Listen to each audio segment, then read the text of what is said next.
19 साल की एक मासूम लड़की की मौत हत्या है या फिर एक ब्रूटल मर्डर। दोस्तों, हरियाणा की इस घटना ने पूरे देश को झंझोर कर रख दिया है।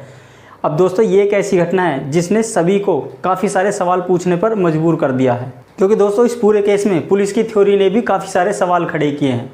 दोस्तों, बात है 11 अगस्त की। 11 अगस्त को 19 साल की लड़की मनीषा, जो एक स्कूल में टीचर थी, वो 11 अगस्त के दिन अपने घर से निकलती है स्कूल के लिए। 11 अगस्त के दिन जब वो वापस से घर नहीं आ पाती तो भैया उसके पेरेंट्स को काफ़ी चिंता होती है। वो पुलिस के पास जाते हैं कि भैया हमारी लड़की इस तरह से गायब हो गई है। लेकिन शुरुआत में आपको भी पता है कि पुलिस वालों का रवैया क्या होता है। जब भी आप रिपोर्ट लिखाने जाते हैं तो पुलिस आपसे तरह तरह के सवाल उल्टे कर देती है। तो यही चीज़ सेम मनीषा के परिवार वालों के साथ भी शुरुआत में हुई। हालांकि जब 2 दिन बीत गए, जब 13 अगस्त को मनीषा मिली तब बहुत देर हो चुकी थी। गांव से दूर एक खेत में उसकी डेड बॉडी मिली थी, और डेड बॉडी पूरी तरह से इतनी बेकार हालत में थी कि उसको डिस्क्राइब करना भी बहुत मुश्किल है। जब मनीषा की बॉडी मिली तो पहली नज़र में देखकर सबको यही लग रहा था कि भैया इसके साथ रेप किया गया है और साथ ही इसको गला काट के मर्डर किया गया है। हालांकि शुरुआत की थ्योरी तो सभी लोगों की यही थी, इवन पुलिस की भी यही थी। लेकिन जब पोस्टमार्टम रिपोर्ट आई तो उसमें कुछ और ही चीज़ें सामने आईं। हालांकि पोस्टमार्टम भी 2 जगह कराया गया था, लेकिन पोस्टमार्टम में जो चीज़ें निकल कर सामने आईं वो काफ़ी ज़्यादा शॉकिंग थी, क्योंकि जो डेड बॉडी को देखकर चीज़ें अनुमान लगा रहे थे लोग भी और पुलिस भी, सेम उसका उलट पोस्टमार्टम रिपोर्ट में आता है। पोस्टमार्टम रिपोर्ट में आया कि ये ना तो इसके साथ रेप हुआ है और ना इसको जो ब्रूटल तरीके से ये जो मर्डर की बात की जा रही है ये मर्डर भी नहीं है, ये एक सुसाइड लग रहा है पहली नज़र में देखने से, जो कि पोस्टमार्टम रिपोर्ट के दौरान ये चीज़ें निकल के आई हैं।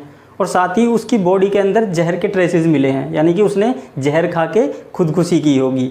हालांकि पीएम रिपोर्ट और जिन लोगों ने डेड बॉडी को देखा था, इवन पुलिस ने भी, उन दोनों की थ्योरी को ही देखें तो दोनों ही अलग अलग हैं। एक तरफ जब पीएम रिपोर्ट कह रही है कि ये सुसाइड है, लड़की ने खुद जहर खाकर अपनी जान दी है, लेकिन वहीं अगर चश्मदीदों की बातों पर गौर करें तो उनका साफ कहना है कि ये पूरी तरह से एक ब्रूटल मर्डर है।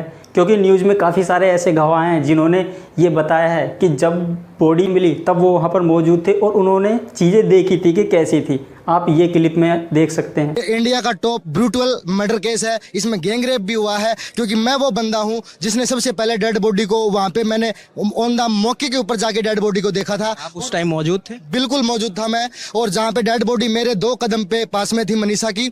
और कोई भी बंदा, हरियाणा की 2 करोड़ जनता डेड बॉडी को देख के ये नहीं बता सकती कि ये सुसाइड केस है।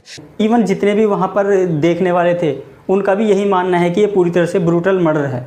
और साथ ही जो भिवानी के एसपी हैं उन्होंने ये भी दावा किया है कि उन्होंने डेड बॉडी के पास से लड़की का जो बैग था उससे एक सुसाइड नोट भी बरामद किया है। हालांकि वहाँ पर जो लोग थे जिन्होंने उस टाइम पर देखा था उन्होंने साफ कहा है कि हमारे सामने ऐसा कोई भी सुसाइड नोट पुलिस को रिकवर नहीं हुआ था। तो फिर ये सुसाइड लेटर वाली थ्योरी पुलिस ने कहाँ से बना दी, ये भी अपने आप में सवालों के घेरे में है। इसीलिए लोगों का गुस्सा काफ़ी ज़्यादा फूट पड़ा और जो आसपास के ज़िलों से लोग थे वो मनीषा के गांव में आकर वहां पर धरना प्रदर्शन देने लगे, जिससे कि भैया एक साफ निष्पक्ष जांच हो सके और एक्चुअल में पता चल सके कि यह सुसाइड है या मर्डर है। हालांकि इसमें पुलिस की कार्रवाई भी अपने आप में सवालों के घेरे में है, क्योंकि जब शुरुआत में मनीषा के घर वालों ने रिपोर्ट दर्ज कराई थी तो शुरू में तो पुलिस ने उनकी रिपोर्ट ही दर्ज नहीं की, और साथ में जब उसकी डेड बॉडी भी मिल गई उसके बाद भी पुलिस ने उतनी अच्छे से कार्रवाई नहीं की। इसीलिए थाने के कुछ जो पुलिसकर्मी थे उनको सस्पेंड किया, साथ ही एसपी का ट्रांसफ़र भी कर दिया और उसके बाद नए एसपी को इसकी पूरी जांच दी गई। हालांकि उसके बाद भी इस तरह की नई नई थ्योरी आना अपने आप में सवाल खड़े कर रही हैं। हालांकि प्रशासन के कुछ लोग पीड़ित के परिवार से भी मिले थे और उनको ये जो पीएम रिपोर्ट आई थी इसके बारे में बताया था। हालांकि अभी तो जो पीड़िता के घर वाले हैं वो इस बात पर राज़ी होते दिख रहे हैं, लेकिन मे भी जो वहाँ के लोकल लोग हैं और जो आसपास के गांवों से इकट्ठा हुए हैं वो कह रहे हैं कि प्रशासन पीड़ित के परिवार वालों पे दबाव बना रहा है कि वो इस पीएम रिपोर्ट को ही माने, क्योंकि उनका ये दावा है कि जो इस मर्डर के पीछे लोग हैं वो काफ़ी बड़े लोग हो सकते हैं, बड़े नेताओं में से उनके संबंध हो सकते हैं। इसलिए अगर वो बड़े नाम बाहर आएंगे तो काफ़ी चीज़ें बाहर आने वाली हैं। पुलिस की थ्योरी पर भी काफ़ी सारे सवाल हैं, क्योंकि पीएम रिपोर्ट में ना तो गले पे किसी तरह के कटने के निशान हैं और ना ही पूरी बॉडी में किसी तरह के जख्म के निशान हैं और ना ही रेप जैसी किसी चीज़ की पुष्टि पीएम रिपोर्ट के अंदर हुई है। जबकि दूसरी तरफ अगर चश्मदीदों की बात माने तो जब बॉडी मिली तब उसमें काफ़ी सारे घाव थे, इवन चेहरा और पूरी बॉडी इस तरह से थी जैसे उस पर एसिड डाल कर जलाया गया हो। और साथ ही साथ गले पे काफ़ी बड़ा कट का निशान था, जिससे पूरी गर्दन एक तरह से कटी हुई थी। साथ ही साथ जो बॉडी के ऑर्गन थे वो भी बॉडी के अंदर नहीं थे। हालांकि पुलिस ने इन सब को सिरे से खारिज कर दिया है और वो पीएम रिपोर्ट को ही आधार मानकर इस पूरे केस को सुसाइड एंगल से ही देख रही है।